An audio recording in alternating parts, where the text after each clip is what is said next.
we're going to get through is the Twitter reacting to Richarlison signing for Tottenham. So let's get into this, and everyone loves a bit of Twitter react. So let's see how Twitter's reacted to Tottenham completing the signing of Richarlison. This one is from Off the Grid. He says, in Richarlison, Spurs have probably the best fourth attacker in the league, rivaled by Jota. That's an extra 10 to 12 goals on top of Son and Kane. Not to mention he scores big goals in big games as well. Versatile too, and incredible signing. I think that's a good point because he has scored goals at Anfield. He has scored goals at the Etihad. He's scored goals against Arsenal and Man United on a regular basis. He scored goals against us. He does seem to step up I remember in the game Liverpool playing Everton in the Merseyside derby, and Everton were like awful at that time. Yet the first game, and he put on a brilliant assist for Demarai Gray out of nothing, outside of the boot, where Liverpool were flying high and Everton were like rock bottom, and he still was able to step up and provide something. But on this claim, Spurs now have the best fourth attacker in the league, rivaled by Jota. Who, if you go to every team in the league, their fourth best attacker, is any of them better than Richarlison? Well, Liverpool's is Jota, right? Yeah. So I do think Richarlison is a better player than Jota. Who's the next one? Man City. Who's their fourth striker? You know, they got Haaland. They don't really have strikers. They got a Haaland, Grealish, Mahrez, Sterling. So I guess Sterling could be off. Looks like. Obviously, Foden can play in the front line. Does Richarlison make it ahead of any of those? I think if Man City have Richarlison, I still think he sees minutes, and I still think he gets game time there. Yeah. I agree. I genuinely believe that, and I think that's the case for majority of the players that we've signed in this window. I'm going on a tangent a bit here, but I do think that Bissouma, Richarlison, Perisic, who else have we signed? Bissouma, Richarlison, Perisic. Forget Forster. Those three players, right? They all get minutes at Liverpool and Man City. I think Perisic. I think Perisic in a specific system would. I don't know if the way they play he would get in. I do think Bissouma and Richarlison definitely do. I completely agree with that. But that's an interesting thing to think about. Is he the best fourth choice attacker in the league? He's definitely up there. He's definitely up there. Very good case for it. Very good case for it. It's hard to put your cases forward because Liverpool and Man City don't really have that many strikers, and strikers are like a bit of a dying breed at the moment in the Premier League. So now they're making a comeback with Nunez and Haaland. Yeah, it's true. Making a bit of a comeback. It's true, but no one has like four strikers. You know what I mean? And we don't have four strikers. We've got Sonny, we've got Kulusevski. They're not strikers. Fourth attacker, not striker. Yeah. So if you're talking about fourth attacker, is Richarlison? Who is Man City's fourth attacker? Mahrez? It's so difficult to say. They've got Haaland, Sterling, Mahrez, Grealish, and Foden. Who's number 4 there? Probably Grealish. Yeah, potentially. You'd probably say fifth, maybe. Yeah. Maybe. Let's say for argument's sake, Sterling's going to be off. For argument's sake, it'll be Grealish, right? I think Grealish. Who's better, Grealish or Richarlison? Well, you'd probably say Grealish right at the moment. You'd probably say Grealish, but you never know. Richarlison put him in a better team. But having said that, would you prefer Grealish in your team right now to Richarlison? I think Richarlison's what we need more than Grealish. Exactly. We don't really need We don't really need Grealish right now. I don't think he would suit how Conte wants to play. Anyway, let's move on from that. Nathan Clark says, show me the profile of a player trying his absolute hardest to single-handedly carry a team who can do nothing for him. And here's the chart. I thought this was quite interesting from Nathan Clark because so here's the bar graph. This is basically like an FB ref stats thing represented in a bar graph, basically. But this is basically what he gets from like the Everton team, like passes received. He like one of the lowest in the league. Like he gets like very little service from Everton, and yet he actually produces quite a lot out of it. Like one of the highest dribbles, like decent carries into the box, dribbles attempted. How many fouls he draws, one of the most in the Premier League. This is obviously very, very impressive. His pressures and tackles, interceptions, one of the best in the league. All this in terms of like XG and a touch in the box, it's not great, but in terms of goals, he's still decent. Probably was at the 7th. What's he not great at? Sorry, he's not great at when he gets passes received and all that kind of stuff. His XG isn't great. XG per shot isn't very good. What's his XA like? XA is also not great. Not point. This is from last season, but you got to remember he's a lot of the time playing up front on his own with very little service from Iwobi, Gray, and Townsend. You know what I mean? You're trying to make the most out of a lot of that stuff. So I think this graph maybe in a better team you'd see very different very different bars, but definitely the work rate is definitely there for all to see when it comes to pressures and tackles and interceptions and stuff like that. And also, I mean, not enough is said for when we're talking about bringing in players about how much Conte actually improves players, every single player that works under him. Because not enough is said about in that space, in my opinion, because everyone looks at the players and everyone looks at the stats, and that's pretty much all you can look at, but no one actually puts into account how much Conte actually improves players everywhere he goes and every player. Look at last season, for God's sake. How many times do we have to say it? Look at last season. Look at the players he improved. Emerson, first and foremost. Ben Davies, Eric Dyer, you know what I mean? So I think that when you're looking at the stats of a player coming in, that's the kind of minimum rate that you're looking at coming into Spurs, and you've got to expect them to improve that massively under Antonio Conte. I completely agree, and that's why I'm confident that the Richarlison we've seen at Everton, as much as I've still been impressed by that, I don't think that's the best Richarlison. I think we can make him even better. That's what I'm happy about. Matt Law says, this feels like a very significant signing for Spurs. Until now, no manager or sporting director had convinced Levy it was worth spending big money on a proven forward to compete with /deputise to Kane and Son. It's a clear change of strategy and a willingness to compete. You know, that's an absolute amazing point, because the fact of the matter is, before we've signed Richarlison, what attackers have we signed to supplement Kane and Son? We've had Ng, we've had Nkudu, Llorente, Vincent Janssen, all these players, and now this is the first time we're getting proven quality for good money to not just back up Kane and Son, but to push them and actually, make sure they don't rest on their laurels, and make sure that it's also a case for me as well that Kane, I feel like when people talk about Kane being a player that he doesn't like being on the bench and all this kind of stuff, I feel like not only do we not like to sub him off because we don't have good options, I feel like he feels responsibility not to come off as well, because I think he feels that there's not good enough competition for him. But now maybe with someone like Richarlison there, maybe he knows he can take a rest and he can rest his ankles and he can take this game off and we'll just sit on the bench for this game and come on later.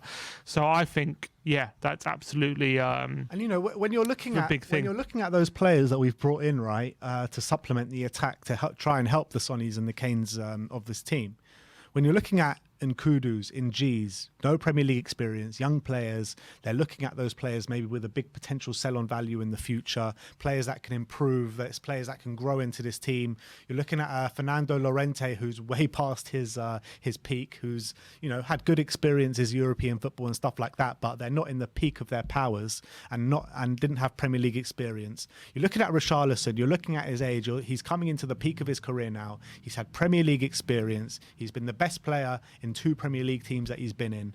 I think it's just a sign of what we've needed to do for so long. People have been calling, bring in players with Premier League experience, bring in players that can come into the team and hit the ground running straight away. Not players like Nkudu and Ng, where you're thinking, oh, we know they're not going to get to grips with things for at least a 6-month period. You know what I mean? Mm-hmm. We're bringing in players that are ready now, that are used to this league. So absolutely brilliant stuff. Yeah, completely agree. I think that all makes a good point. Alex Mitten says Son, Kane, Kulusevski, Richarlison, 4 fantastic players for a front three, a headache for Conte, but a brilliant one to have. I can't wait to see how they all get incorporated next season. I think it's going to be a very difficult decisions that Conte's, but also gives them flexibility tactically as well.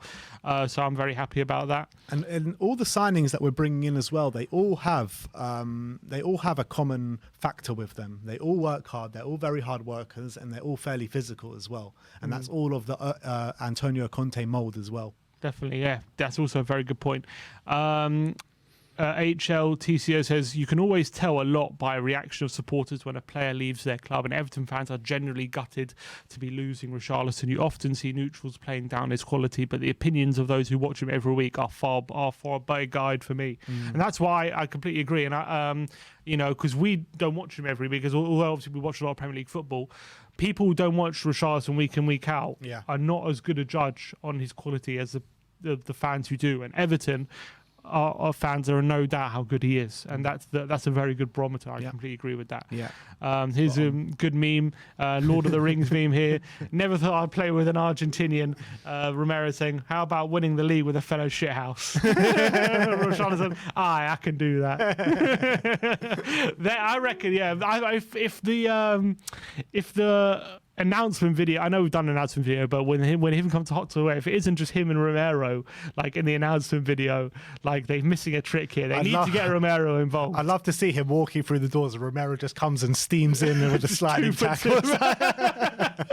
It's going to be brilliant. I think there will probably be doubts until we see there will be a moment, I guarantee you, where like someone's gone hard in on Richarlison, and then you see Romero backing him up, you know how he does with all his teammates. There's also been a picture doing the rounds with Richarlison squaring up to Basuma in a Brighton Everton game too. So. Richarlison just likes to get on people's tits. That's what he does.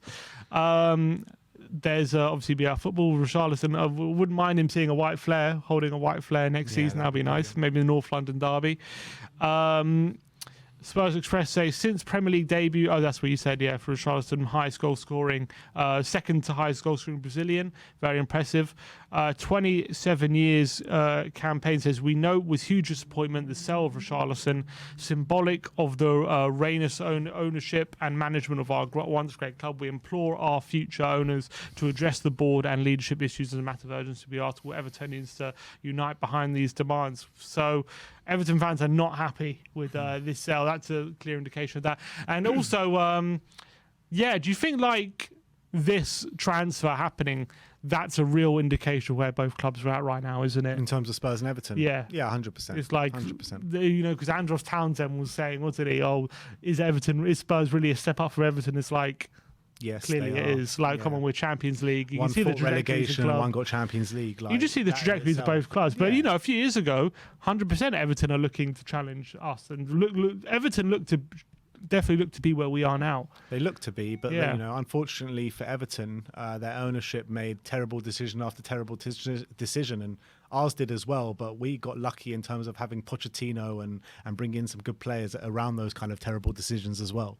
Yeah, but I guess it goes to show the real difference in we've never been battling relegation, have we? Let's be honest. Yeah. Alex says, whilst Tottenham are making their fourth signing, Arsenal fans are frantically watching the numbers of likes that Richarlison video gets so they can banter us about it. They are obsessed with the likes we get on social media. Strange breed, those Arsenal fans. I mean, they really are. I mean, they're just like absolutely nuts. I mean, 1 second they're like, how many times, like when they were linked with Richarlison, when they're linked with Tielemans, I mean, they act like these guys have been playing for the club for like a year already, before they've even signed. Celebrating them, I know. I mean, how many times did you see Rafinha in an Arsenal shirt doing the rounds on social media? Tielemans as well, Lisandro Martinez. I mean, they're acting like these players already signed, and they're celebrating on social media like they've already signed as well. And then when they don't sign, they're like coming up being like, Edu out, Arteta out, all this. I mean, they're 1 second they're like up there, the next second they're down here, and then they're up there, then they're down here. I mean, God, give it a break, guys. Give it a break, seriously. Most annoying fan base. I completely agree. Romero approved. There's Romero approving Richarlison. Absolutely fantastic. Let's hope that definitely is the case. Richarlison in Everton's Premier League campaign last season, during his time in the club, most goals, most shots, most take-ons, most possessions won in the final third, most possessions won in the middle third, most duels won, and second most tackles made as well. He really has been an absolute all-action since he's been at Everton. Jaco says it's so disrespectful to call Richarlison a bench player or a backup. He's a lot more than that, and he's going to be a vital part of the squad. That's what I've been saying for so long. I don't think he comes as a backup. I think he comes as serious competition for for first team. JRT Spurs says Man City have Foden, Silva, KDB, Mahrez, Sterling, Gundogan, then sign Grealish, and the media say what a signing. Liverpool have Salah, Mane, Jota, and Firmino, and sign Diaz. The media say what a signing. Spurs sign Richarlison, and the media say where's he going to fit in? They hate us. Yeah, so I think that's true. I think there's been way too much talk about how's he going to play? What minutes is he going to get? 60 million for a bench player? I think that's not the right narrative that should be. But that in essence is big club mentality, right? Signing a player, like I said before in the previous segment of the video, it's the first time ever we've bought in a position of strength. We've got Sonny in those positions, we've got Kane in those positions, we've got Kulusevski, Lucas Moura, and we're buying a Richarlison for 60 million. I mean, how many times have we called for signings like this to happen? How many times? And not only is he someone, he's not a random guy coming up in the French league. This guy's been doing it in the Premier League for the past 3-4 years. For Watford and for Everton. Exactly. So, I mean, if you're not happy about this signing, I mean, what are you going to be happy about? Yeah, I don't understand anyone who's not excited about this. I don't get it. It doesn't make sense to me. Guna Adam says Richarlison, Kane, Son, Kulusevski, Perisic, every single one starts for Arsenal, yet people will ignore this and say everything is fine as we have Eddie and Nketiah. Exactly. Finally, some Arsenal fans speaking some sense over here. Come on. You know what I mean? Like, it's so hard not to get excited as a Spurs fan when you see just our front line in general. And then you look at the midfield and you're thinking, wow, we got Bissouma in there, Bentancur, Højbjerg, unbelievable talents all over the pitch now. We just need to fine-tune the last little few areas of the pitch in the defence, the wing-back situation, and maybe one more in midfield, and you're looking at a really, really beefy squad with top quality all over the pitch. Yeah, mate, I'm super excited for next season. Luca THFC says Richarlison outscoring Jesus while being supplied by Iwobi and Fabian Delph. When Jesus has Mahrez and De Bruyne will never not be funny. Here's a video when Romero and Richarlison meet at Hotspur Way. This is a video. One sec.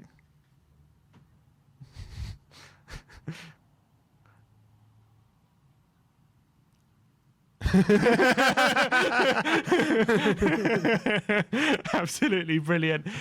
I think there is something to it. Like, I know there's definitely been something personal between them, but I also feel like sometimes, like, when two players hate each other like that, it's because they're so similar, you know, if you know what I mean, because they're similar personalities. And although they clashed on separate teams, I think when they come together, they're going to be good friends. I really believe that. It was just a clash over one game, you know. I think it's happened a couple of times, and apparently for internationals as well. Oh, really? On international stage as well? Oh, okay, I didn't know the history. Yeah, apparently it's been some argy-bargy as well.